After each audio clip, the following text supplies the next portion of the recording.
journaliste, justement, adresse nos messages à notre électeur, justement, nous lance un message sur Facebook et nous diffusons même sur WhatsApp. Nous explique l'électorat de Belle-Rose Catherine, qui cette élection-là, il y a une peine dans les circonstances politiques, économiques et sociales dans lesquelles le pays peut retrouver.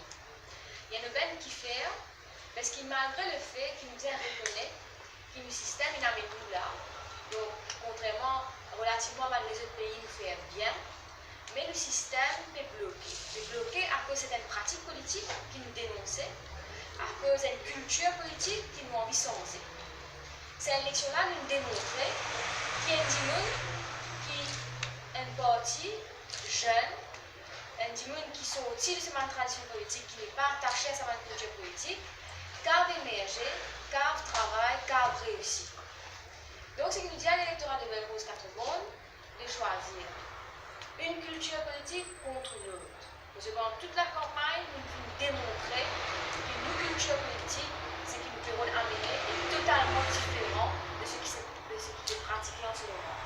Et nous dénoncent justement ce qui nous considère comme une pratique qui corrompt le processus électoral et qui empêche la démocratisation de l'espace démocratique. Et même pendant la campagne électorale, nous voulons même montrer nos cultures parlementaires. Hier, à la Nganou, malgré le fait qu'il y ait une réunion en HDC, à salaire-là, l'INA le Parlement, l'INA défend ses motions, c'est l'importance qu'il nous donne justement au Parlement et à ce poste de parlementaire. Je pensais que, basé dessus, contraster avec les autres partis politiques, avec les autres candidats, les autres cultures et les autres priorités. Faites votre choix. Quel genre de Parlement vous envie demain après demain?